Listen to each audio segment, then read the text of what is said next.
let me tell of a time when the world was in rhyme with the sound of our laughter. Montmartre hanged with flowers for far-forgotten hours of hunger and of love, unaware in our youth of the sobering truth of the years that came after. We laughed at common men, for we were heroes then, and heaven smiled above. La Bohème, poor hungry you, poor hungry me. La Bohème, see the old world that could not see. Those were the words of Charles Aznavour, La Bohème, singing about Montmartre, a district of the 18th arrondissement of Paris. My name's Oliver G. I'm Lena Norden G. This is the Earful Tower, and we're about to take you to the streets of Montmartre.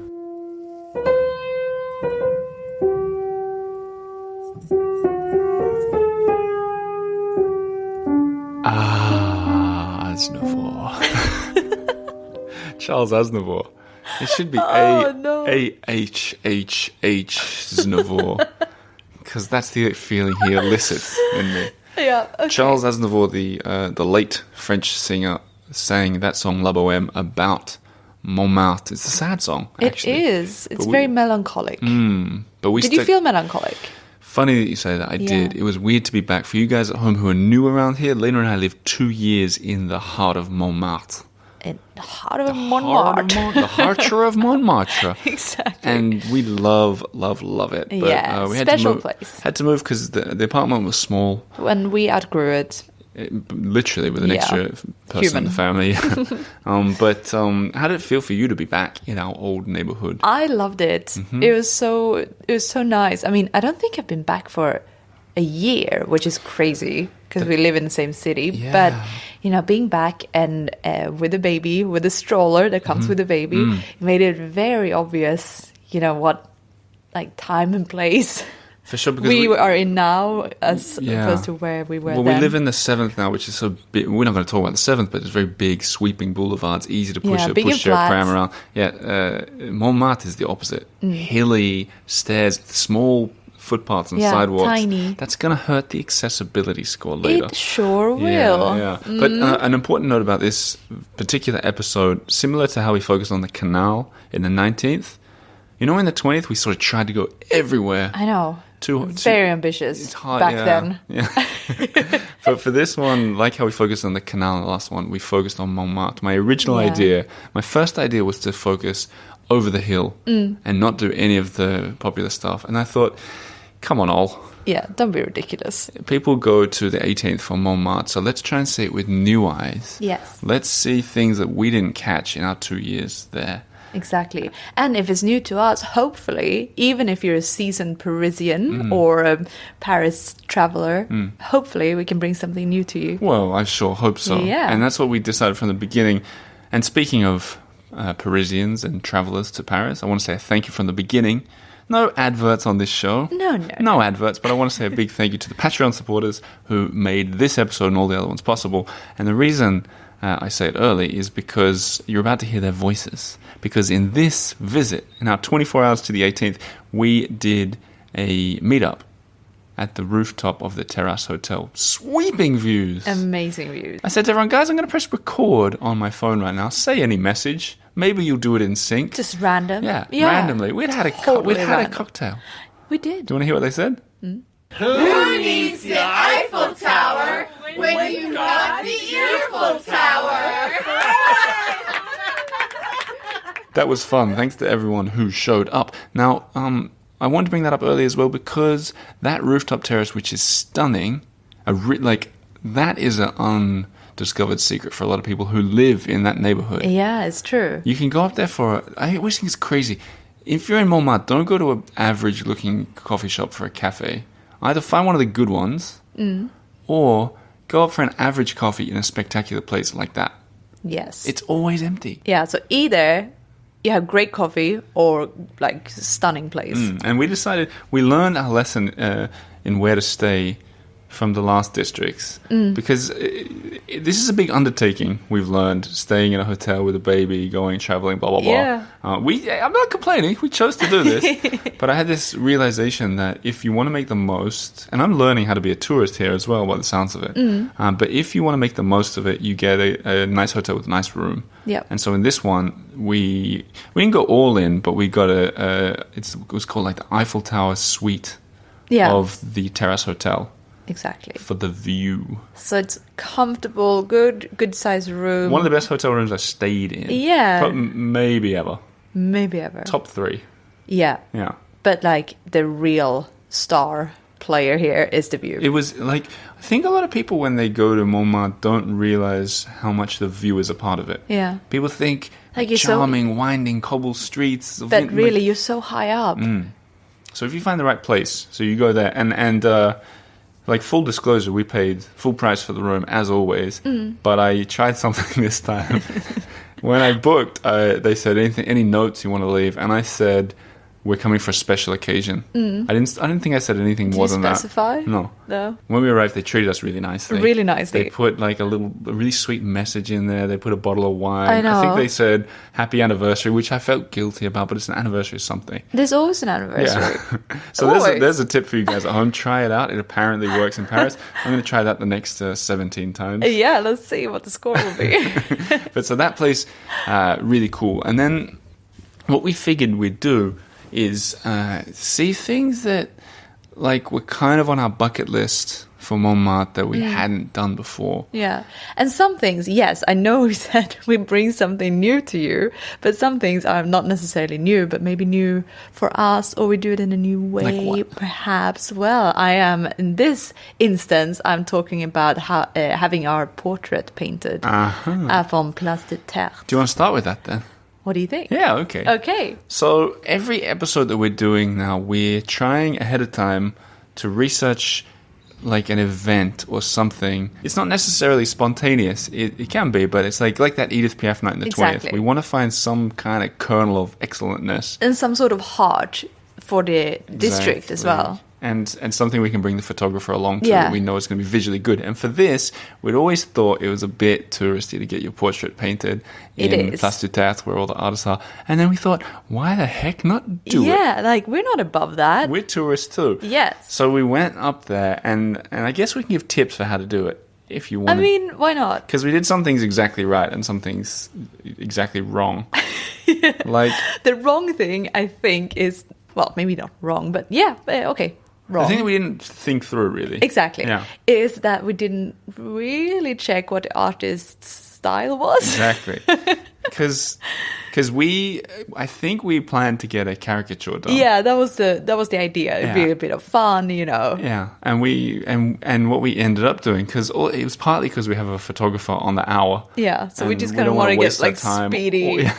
So we found the first guy who was free, and he was lovely. Yeah. Basil, a lovely Polish guy, and he did this, spoiler alert, a charcoal drawing. Yeah, so what we thought would be like a funny caricature drawing ended up being a cubist charcoal painting. So I think interpretation where you look more like Michael Jackson, to be fair. I do too. I think what Lena's saying is, if they sit across from you drawing, so it's a risk to pay for art that you don't know what you're going to get potentially. Part of the fun though. But a tip I can give you that I think is the same for all of them is anytime anyone in Paris is working in cash, you can negotiate. Yeah. So full disclosure, what happened here is I went up to this guy and I said, how much for a painting for the two of us? And he said 120. And I was like, there was no way I'm paying 120 for this. Plus I'd never seen his work. And I said, I'll give you 50. That's what's in my pocket. And he goes, yep, all right. So use that information if you're ever going to do the same thing. But he turned out to be a really lovely guy. And we sat down at a cafe. It was weird, like the waiter didn't interrupt us. I know. I feel like they had a little deal going. Yeah, feel like maybe he brought customers there and then they sort of take the order when he's done or something. So, yeah. But we got a drink and we got him a glass of wine. He was a really friendly chap. And I said to him, do you mind being interviewed while you're drawing me? So here comes the conversation that we had. I want you guys to imagine that you're in the Place du Tertre. Yes. So the Place du Tertre, If you've never been there before, it's quite a small square on the top of the hill, just to the side of the Sacré-Cœur. And it's lovely because it's sort of small buildings around it. Yeah. Restaurants on the bottom floor. I know a lot of people know exactly what we're talking about, like bistros, humming vibe, a big vibe going on there.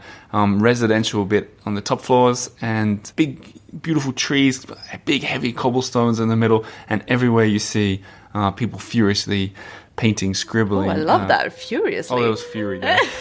Here comes the conversation that we had.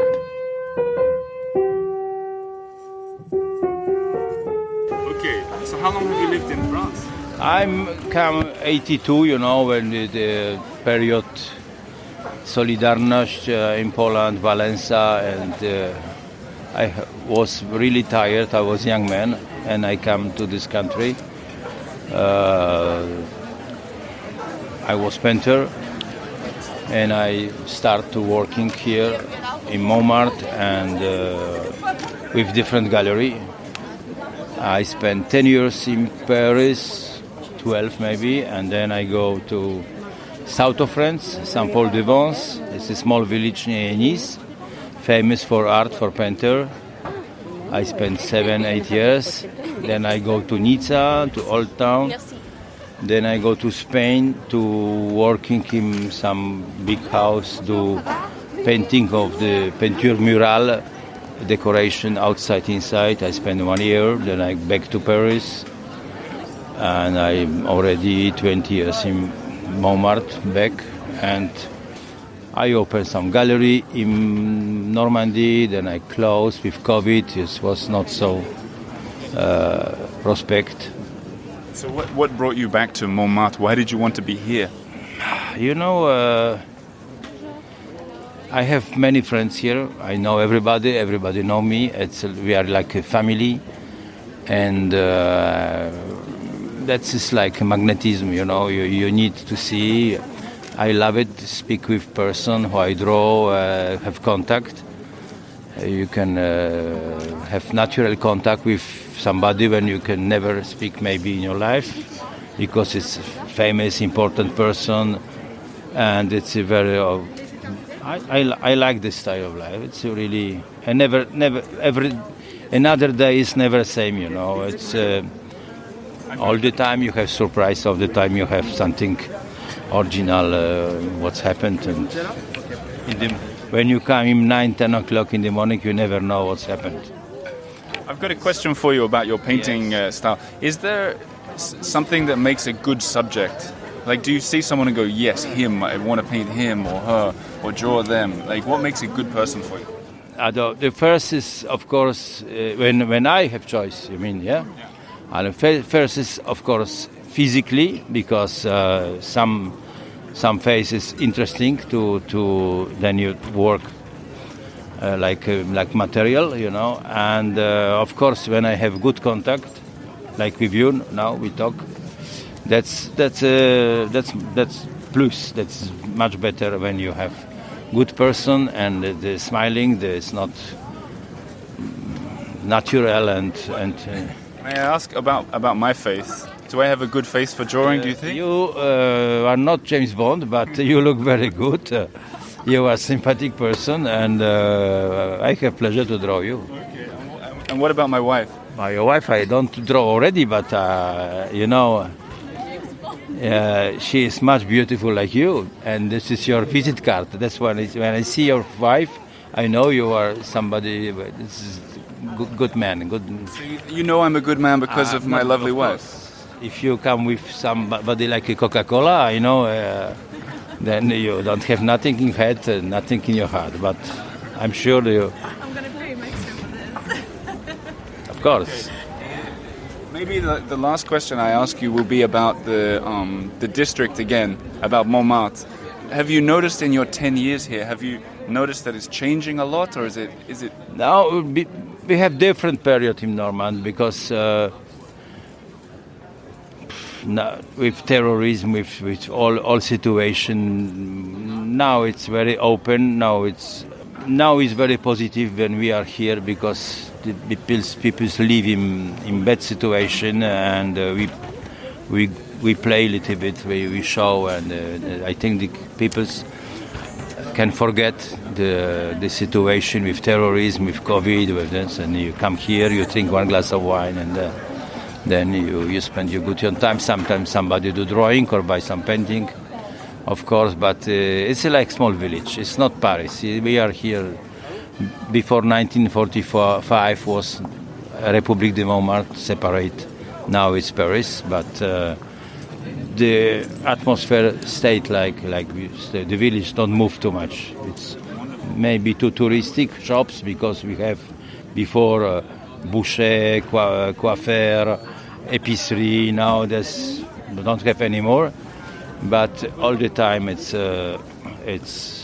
village, and everybody know everybody, and that is really you are at home.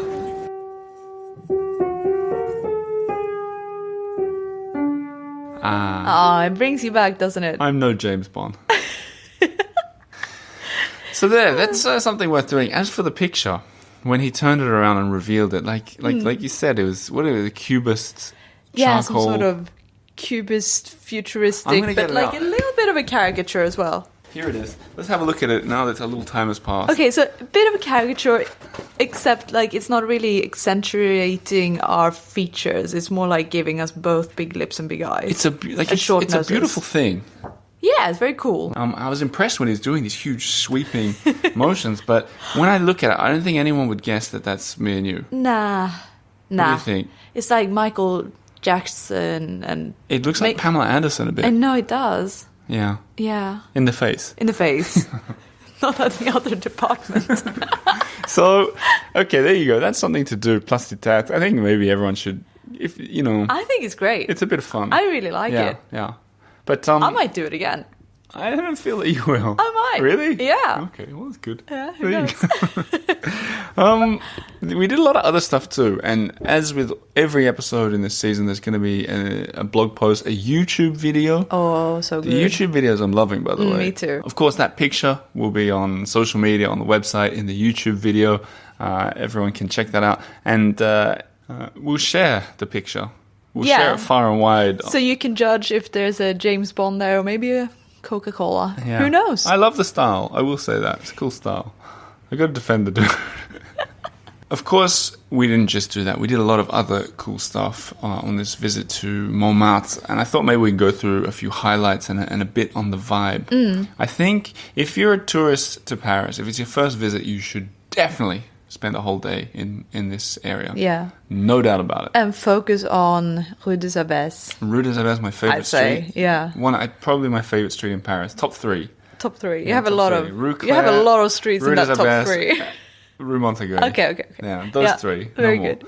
But that's really nice. You can't really go wrong. People sometimes ask me what restaurant to go to. Any. Yeah. It doesn't matter. They're not like hugely different from each other. It's more about the feeling. It's about the vibe feeling. When you're walking down the streets. You don't go there to go, I had the best creme brulee of my life. It'll be good creme brulee. Yeah. Who cares? They're all good. Yeah. Right? A creme brulee is a creme brulee is a creme brulee. Are you channeling Audrey Hepburn again? What? Is that an Audrey Hepburn quote? I don't know. I'll go ape. Okay, we're losing it. Back to the... One place I want to recommend where we went for dinner, I thought was really cool. The Moulin de la Galette. Yes. Cool history. So Montmartre used to be full of windmills. I think a lot of people know that. Because it used to be countryside. It used like to be a fields, village, didn't it? It wasn't even part of Paris until I think 1860. I think is when it became part of Paris, and a lot of the windmills gradually disappeared. A couple of them remain. Everyone knows the famous Moulin Rouge, the red windmill. Exactly. But a much sort of less famous one is the one that we ate under, and just that is a cool experience. We lived 5 minutes walk from this place, and I always wanted to go in. I was really glad we got the chance to. But it's, to paint the picture, you can see it's this beautiful street, Rue Lepic. Well worth a walk. I love that street. Curved all the way up the mountain. You know you can get to Sacré-Cœur without going up a single step. Yeah, that's an interesting fact. I should sell that map. The secret when I used to do tours up there. I mean, there are a lot of steps, but no. staircases. Yeah. Anyway, so you can go. One of the best ways to get up is Rue Le Pic, and it winds up, and towards the top there's a big wooden windmill. Brown wooden. Yeah, ancient, and it's got all these beautiful trees going around it, and this happening restaurant underneath. And on the front of the restaurant, in the sort of pillars of it, they have snippets of the Renoir painting, Bal de le Moulin du Galette, I think it's called. Yeah, that's right. Bal du Moulin de la Galette, whatever. Who cares about those little words? And if you think you're familiar with that painting, it features in Amélie. I think it's the one in Amélie that the old guy's repainting. Remember that? No, I don't. She goes and visits a sort of frail old gentleman, and he repaints the same picture all the time. I'm pretty sure it's that one. Sort of a scene. It's like a garden restaurant party scene. There's a Renoir painting out the front, on the pillars out the front, and it's the Bal de le Moulin de Galette. Right? Yeah. And that is a scene from out the back of that restaurant, which used to be this kind of cool place where the young Parisians went dancing and drinking. Socialites. Yeah. So I've always wondered what was in that restaurant, and we finally got the opportunity to go in. And one thing's cool, above the bar, you can see right up the skirt of the windmill, up into the working part of it. I thought that was cool. I asked if I could go behind the bar for a little picture, and they were very accommodating. They were lovely. As for the restaurant, it kind of reminded me of the Edith Piaf thing that we did in the 20th. Yeah. So what we said before, like, either you're going to have really good food or coffee and average place or excellent place. Yeah, exactly. I think you know what I mean. Here, very cool history of the building itself and like really, really nice place. Food. Good French average, food. Good enough. It's funny because average French food is probably exceptional in some countries. Yeah, maybe. But I mean, no one would leave there and say... It's like, that was the best meal. Yeah. No, it's the vibe. But it's fun, even they had... I know we use that word a lot, the vibe, but it's we're sponsored by definitely... They give you sort of placemats with quotes from Picasso, exactly. Quotes that are like, sort of little... tongue-in-cheek, wink-wink, nudge-nudge kind of quotes about life and women and men and relationships. So it's not exactly fine dining, but it's fun. And it's nice. And the waiters were exceptionally friendly. Like, the kind of waiter that they're like, where are you from? Oh, I've got a cousin there. Isn't that nice? That kind of thing. It's perfect. Yeah. So like a good ambassador or something. You have that... Yes. Like, yep. You make the guest feel really special and like the only guest in the restaurant for 10 seconds. Yeah. And then they're gone. And then they're off. Yeah. Like we even had... We had snails there because we were like we sort of went full tourist. Yeah, we're going to do it all. But it's nice, like it and frogs' legs. Did we? Yeah, we did. Yeah, we went all in. So that's an opportunity to do something nice. Yeah. I think people would enjoy doing that. If you want something a bit more authentic, we went to a bar right beforehand called Chez Camille. Oh, I love this place. Yeah, up on Rue Ravignon. Yeah. Hard to pronounce, harder to walk up. Yeah, exactly. One of the really hilly streets, and it's a very picturesque, very like unspoiled by the Instagrammers of Paris. Yeah, like it doesn't feel like any place. It feels very real. It's authentic. It's not like polished. Yeah, but it's not unpolished. It's not unpolished either. Some of these other bars like that are a bit too old school. Yeah, it's a really, really good mix. But like when those places get too popular, when stupid podcasters share them and stuff, and then everyone goes in there and wants to take pictures and get that same picture, and then it just gets ruined. Yeah. Like on Rue des Abbesses, the Vrai Paris. Yes, the restaurant. There's a beautiful restaurant with all these flowers on the top, at the top of Rue Germain-Pilon where we used to live. And unfortunately... there are always people taking pictures there. Always. So because it's beautiful and cute. And it kind of snaps you out of reality for a minute. Yeah. Because it's like they're freezing this moment up there. It's like the Eiffel Tower. Everyone's just always taking pictures. Or the Louvre holding their hand up. And it's weird it just feels like Disneyland a little bit. Yeah, a bit. So Chez Camille isn't like that at all. No. It's the real deal. It's got like a kind of a half boxing theme, half Elvis Presley... Yeah. And you know what I love about it as well? Like you get people from all ages. Yes, that's very Montmartre as well. Yeah. Like young. In the same place. Really, and it's like cool young people and then cool old people. They and do just seem like... cool, the old people of Montmartre. Yeah. Like kind of, like they got stories to tell. For sure. Not so, spoiler alert, the 16th. A lot of older people there, and I'm sure they have stories to tell, but not the same kind of story. There's no adventure in their stories, I think. But in the 18th, there's this feeling of adventure. So that place is cool. We'll share a bunch of pictures from there as well. Before we get to our scores, and I'm very curious about your scores, we've got to talk about two more things. Coffee. Yep. And I think it's only fair we talk about the rest of the 18th for a minute. But first, coffee. We went to a bunch of coffee shops. It was a rainy day the first day that we were there. And yeah, we needed shelter. Yeah, we needed shelter. So we popped into a lot. And shout out to Beans on Fire. Really beautiful. Right on that, at the edge of that street that long-time listeners will remember, the 1942 street. The street that got frozen in during lockdown, occupied Paris. Yeah, they were doing exactly the film set. I'll link to that as well because that was one of my favorite stories. The movie's just come out, and this coffee shop, Monsieur Affman. I want to watch it. That's right. Yeah, we should watch it. We will. We can do a watch along. No, we're not going to do that. I was just going to say about the coffee shop, Beans on Fire, Beans on Toast. Which one is it? Beans on Fire. Beans on Fire is opposite. Yeah, this fruit shop. That is featured in the Amélie film. And Amélie, it's like kind of heavily connected to Montmartre as well. Thanks to Amélie. We've had background music for our Instagram stories for 2 years. But amazing. There's a whole walking tour you could do. Rue Le Pic that I mentioned before. Exactly. The Café de Deux Moulins. Yeah. From where Amélie works. Yeah. Oh, there's so much to say, so much we could go on about. Yeah, and there again, like pretty average food and coffee, but the place itself is really, it's in cool. the Deux Moulins, whereas the Beans on Fire, excellent coffee. Exactly. Yeah, and because we went to a bunch of coffee shops, I'll give some shout outs. Ceylon, love Ceylon. Amazing place. Le Main Noir, the Black Hand. Yes. Exceptional. So good. It just on the edge of the 18th, but really cool. And then we went to the 5 Marches, the 5 steps. We went to 4 coffee shops. Oh, yeah, that one. Over 24 hours. Wow. But we had lunch and breakfast. A lot of caffeine. Yeah. That's why we're talking so fast. But I'm going to do a blog post that's like the 5 or the 6 best coffee shops in Montmartre. I'll be sharing that. Have you seen I've been doing these extra blog posts? Yes, very impressive. Very good. Yeah, not bad. And now we finish on a word about the rest of the 18th. Yes. Because we didn't go to any of it, and I do feel guilty. Yeah. And we haven't even talked about the Moulin Rouge, which is also a big part of Montmartre. Or Sacré-Cœur. Thing is, with these episodes, I think it'd be a mistake for us to just go, okay, here's how to go to the Sacré-Cœur. Here's how to climb the Eiffel Tower. Yeah, we've done that before. And I think a lot of you know what that's all about anyways. Plus you can find that on anyone's blog. Exactly. And obviously, when you're around there, go and visit it. Go and do it, guys. Because it's amazing. I feel like this season is kind of for your second visit.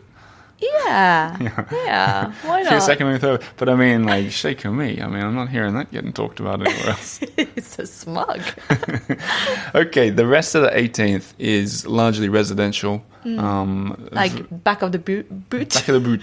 Back of the boot. There's cool stuff to find all over the place. Really diverse neighborhoods. In terms of things to find, like... It's a big district, isn't it? It's so big. It's like the 20th and the 19th. It's hard to... Like, if you're going to spend a day in the 18th, you want to spend it in Montmartre where there's a billion things to do. Yeah. So keep in mind that when we talk about the 18th, we focused on Montmartre just like we focused on the canal. Exactly. For the last bit. Which leads us into the scoring because it does affect the scoring. For me, anyway. Yeah. I took into the whole district into consideration.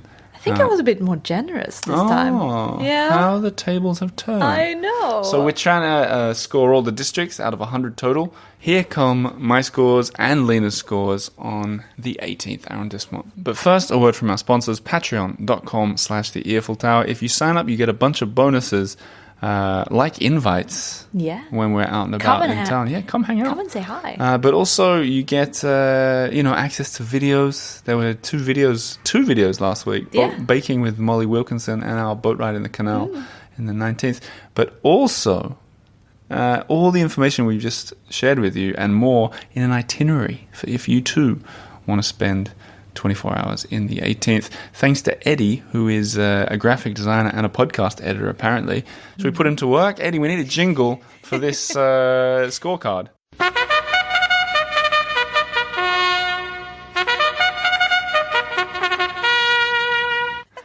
Okay, Lena, what did you put for strollability of the 18th? Strollability, I put a whopping 8. I put 7. Okay. I think whenever we're within one of each other, we don't need to explain it. Okay, not whopping. Okay. No, but I mean, that is a whopping score. Yeah. But I was just slightly behind you. Affordability. 6. Me too. No way. Yeah. Okay. Shareability. 9. Yeah, 8. Okay. It's very shareable. Yeah. Very shareable. Yep. Touristability. You know what? Tell me. Whopping. Yeah. 10. My first 10. No, I gave 7. We have to discuss this. Are you serious? It wasn't even my first 10 either. You can't say that the back streets on the other side of the hill of the 18th are a 10. No, and I'm not saying that. I am saying the good bits about Montmartre are so good. See, but you're stuck in Montmartre. Yeah, but it's so good. Like, they are basically a 20. Okay. And they weigh up for the backside. All right, fair enough. Back of the boot. What about accessibility? I can't pronounce that, by the way. Boot. Whatever. Boot. Accessibility out of 10. Yeah, a meager 6. I gave 5. 5, yeah. It's far away from Paris. It's very hilly. You wouldn't want to have a pushchair or a wheelchair. Yeah. Big cobblestones, small footpaths. Yeah. We were generous even. So what does that add up to? For me, 39. Whoa, I got 33. Ooh. So it's 72. Whoa. Wow. That's a big score. Okay. It whooshes to the top. Whooshes to the top. Yes. I think... much like this episode is whooshing to the end. Yes, and on that note, I want to say thanks to everyone for listening. We'll be back with the 17th, followed by the 16th, followed by the 15th, all the way to 1. As I said before, this show is made possible by the Patreon supporters. If that's you, wink to yourself. Yeah. Nudge yourself in the... in your ribs, side. And say, not too hard. I made this happen. Yeah. So thank you to you guys, patreon.com/the Earful Tower. Also, thanks to Augusta for the photos, thanks to Eddie for the editing, Charlotte for the research, and Julene for the babysitting. Very important. A lot went into this episode. I know. Well, that was it for this week, and I really hope you enjoyed. We'll see you next week. À la prochaine. À la prochaine.